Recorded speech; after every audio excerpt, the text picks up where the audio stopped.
Today we are at Gudie Leisure Farm in Najjera 2. We are meeting Dr. Gudula Naiga Basaza. They have been in existence since 2009, and Gudie Incubation Center has set itself on a path of educating young people on how to carry out agribusiness in a self-sustainable way. Join us today as we take you on a journey of what it means to be the best farmer you can ever be.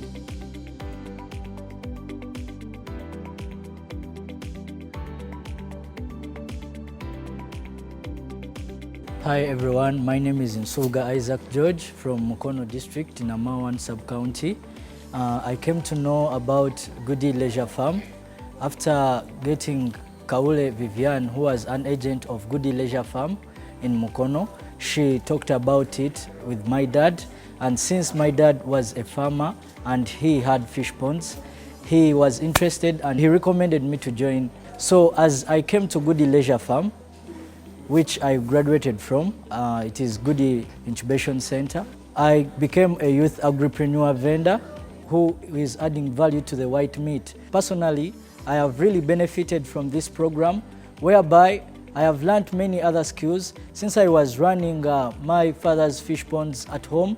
Right now, I'm in position to add something new, because for us, we used to do it locally because he didn't go to the aqua training, but now I can do it for him. Hi everyone, I'm Jennifer Charikunda from Rwanda District. I'm a BMA here at Gudie Leisure Farm, 4th cohort member. I'm a vendor and my vela is innovation. I came here the past 2 weeks. So far we have 3 weeks here. The first week was, they were telling us the things that we shall be doing here. The second week we had to go in the lectures. The lectures were done, theory, then after we had to go for practicals. So far being here, I've achieved a lot, whereby my cooking has been modernized. I've been used of cooking but locally, but now I've added value. We have learned very many spices, how to cook different kind of food.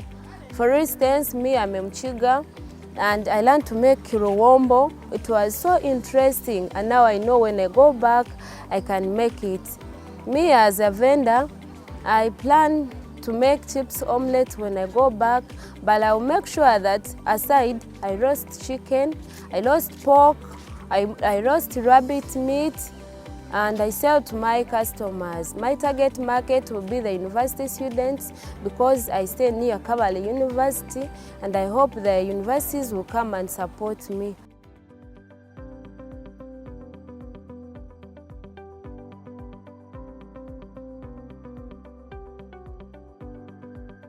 Hello, my name is NK Jaffet and you are watching Enkumbi Telimba.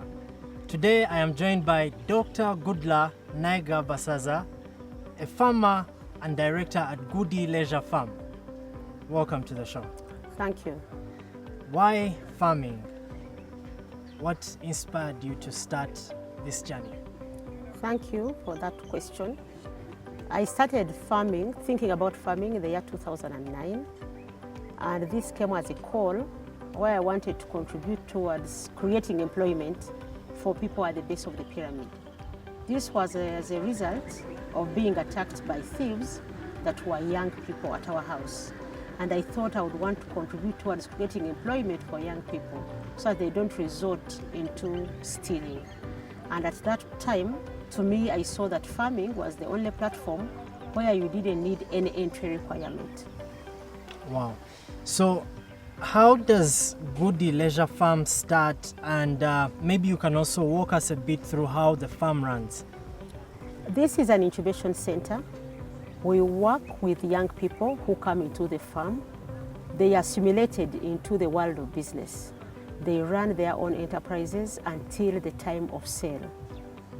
In so doing, they live here when they know how to run a business, and they take away the profit which they use as a startup for their own businesses wherever they go. While we are here at the Incubation Center, we have 6 nodes of youth that are connected along the value chain. We have those youth who are into the raising of feeds. These are hosted at our feed campus in Isinjiro. In this place, they learn how to prepare low-cost feeds, because normally farmers do not determine the price. It is normally the buyer. So what the farmer has to do is to ensure that they reduce the inputs. So at this campus, they learn about low-cost feeds like raising of maggots that will become proteins, using silage, say from potato, from maize, to increase the value of food, but using low-cost resources. Then we have a second node of young people that we incubate at the White Campus. These are involved into the production of meat, and we are into white meat. We are into fish, we are into chicken, we are into rabbit, we are into pork, we are into turkeys. Now we connect these youth to another group called marketers. These are the ones responsible for looking for market for the producers and the feeders. Then we have another group called the transporters. These ones learn skills of transporting, logistics concerning white meat. White meat is perishable, so they need to learn how to keep the cold chain working as they deliver to the different clients. We have another set of youth called the youth agripreneur vendors. These learn how to add value to meat. These are the ones that you find on the roadside who are roasting meat. So we assure them that once you finish your training, you'll always be accessing meat, and you can access meat at a 24-hour credit. You don't have to have money for you to get the meat you are roasting for the day. After roasting, you come back and pay. And the last category of youth in the value chain linkage is what we call the youth agripreneur health promoter. These ones make sure that whatever we are doing is zero waste, and they are able to guarantee the quality of the product that we are selling to the customer. Wow. I see that you are very deliberate in everything that you're doing here at the farm. And we were talking earlier on before the interview, and we touched on how you studied. You have a PhD in ICT. I also got to learn that you've done a master's in education. And you said something about being an infopreneur. Why being an infopreneur? Why are you taking that direction? When I chose in the year 2009 to engage in agriculture, I wanted to play a part that no one was playing. Because in terms of production, there are so many people into that area. But I thought using my background as a teacher, using my background as an ICT person, I could bring information that I would package in the right way for the people at the base of the pyramid. So what I did was to get in touch with different institutions that I actually was working with. Having worked at university, enabled me to see a lot of research year after year being created that would transform the way agriculture is done, especially for the people at the base of the pyramid. Yet they never get to know about this research. This research is disseminated in a conference where you are meeting people of the same mind that actually don't implement. Yes. And later, as I gain into this area, I started connecting with institutions like the National Agriculture Research Organization, NARO. They have a wealth of information, research, technologies that would transform this country. But definitely their mandate is not about commercialization of technologies. And I thought that is the space where I can play. To get knowledge, package it for the ordinary user. That's what I basically did. And I need my education, I need my ICT. The ordinary user could come in person, which we promote as agritourism, but the ordinary user could also take a manual and read on their own, and we make sure that our manuals are self-directed. But the ordinary user might also want to see the video of how it is done. So we are able to provide information in different modes for that user that we have packaged but picked from the people who do the research. Wow. So you've taken us through the process of how you work here, and then you've also given us the motivation behind what you're doing. And now I want to talk about some of the activities that happen here. I know that if I wanted to buy, let's say, meat, I can get it here. And if I wanted to get feeds, I can also get them here. What else? What could you just take us through some of those things that can be found here? What I know, what I can come to Gudie Leisure Farm and get a hand on, and know that this has been sorted. So at Gudie Leisure Farm, we try to address the challenges of any farmer by ensuring that once a farmer is associating with us, they have the optimal conditions. A farmer at one point will require feeds, and a farmer needs to have a regular, constant, and reliable supply of feeds. The quality of feeds matters. Wanting the feeds, and you find them there, but also the price. We stabilize the price. We always buy at peak season and make sure that our price is the same all through for the farmer. So the farmer is able to take their profit margin no matter what. Even if maize has increased, the price margin is the same. It's the same. So that is something that we have done and we are proud of. And we're able to do this because we are provided for storage. We have silos where we keep the extra grain, but we also have the farmer service center. We make sure the feed is there all the time. We are in touch with people who import the different vaccines and different drugs, and they are just a call away.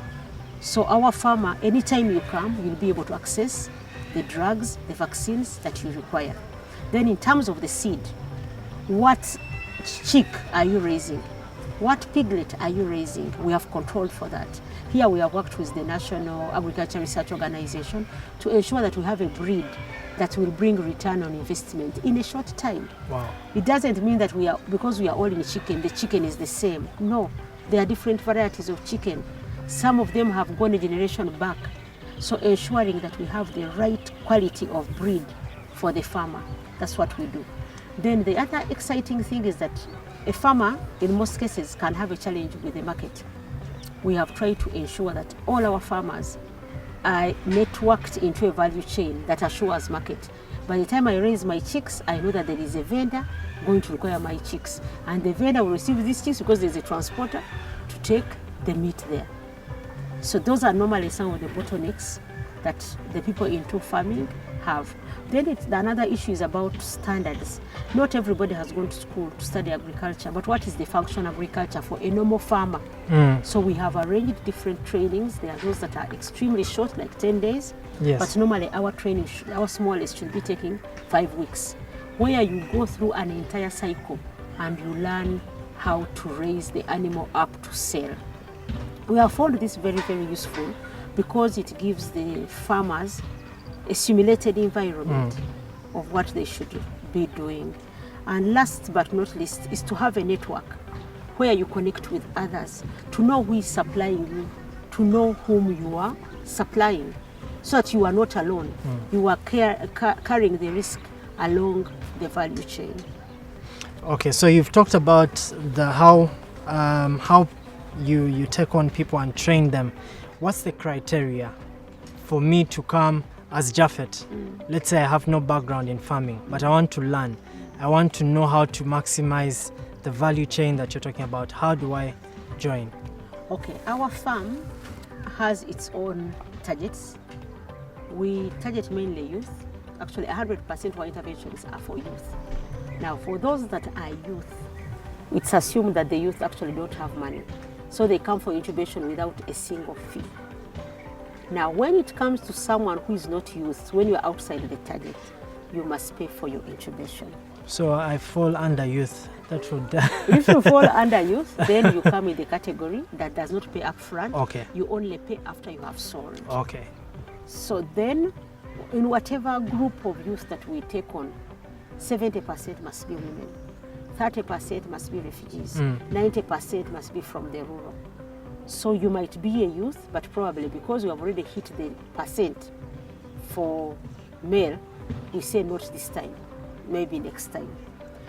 And when we are talking about youth, we are targeting youth who are 18 to 35.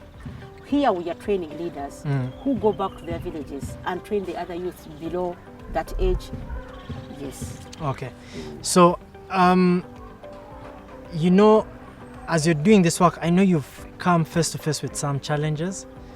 And I would like to know, what are some of those challenges that you've faced over the years, and how have you responded to some of those challenges? I think our biggest challenge that we ever faced as a farm was when we lost 30,000 birds in 1 week. And the cause was feeds. We did not control for feeds. We were relying on other people to manage our feeds. We would buy already mixed feeds. So from then we learned it was the biggest lesson that anybody could have. And from there, we decided to make our own feeds, to have individual ingredients and to be able to test them and have the right thing to do. The other one is farming is a profession. It's no longer just a hobby. No, or a last resort, I'm now retired, I don't have what to do, I should go to farming. No, farming requires a lot of research, it requires a lot of reading. There's a lot of literature out there. So we spend a lot of time reading how best can we do this and looking at the people that we are serving. We are working with youth. Youth have very small spaces. So you can't just tell them, go and just farm this. You have to think about space. If you have had an opportunity to move around, you see that we do a lot of vertical farming. Yes. The youth have no space, but if they have a balcony, how can they also raise chicken? How can they also raise rabbits? How can they actually also raise vegetables? Those are the things we are engaging in. Wow. What would you say is the big win for Gudie Leisure Farm, Gudie Incubation Center for all the years that you've been operating? What are some of those things that you would highlight and say, these are our big wins, or this is our big win? I think our biggest win is the value chain linkage. Because within the value chain linkage, we are able to contain the market for all our different nodes. Our second node is the choice of the value chain. We have chosen to do white meat. With our white meat, anybody who engages in it and has taken the optimal numbers will make profit in the first cohort of their business. So if I borrowed money and I'm going to raise chicken, say broilers, which I can sell after 6 weeks, I'll have made profit and I pay back the money. So Wow. for us, having done the research and said, let us concentrate on white meat, was the right choice. Wow. Breaking even immediately, but having a buyer who is happy. The buyer of white meat, the person buying pork, the person buying chicken, the person buying fish, they eat it happily.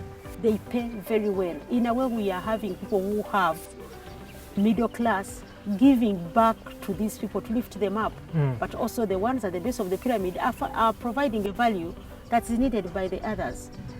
Then regarding white meat, the need of small spaces. There is no space is reducing all the time. So I feel that our white meat choice is a big win for us. What message do you have for farmers or even anyone out there who is watching this as we wrap up this conversation? What message do you have for them? If that person watching this is a Ugandan, I would want to say that let us stop starving in the granary. As a country, we have what it takes. And feeding the world, feeding the country is a big business. It's a multi-trillion-dollar business. Let's engage in it.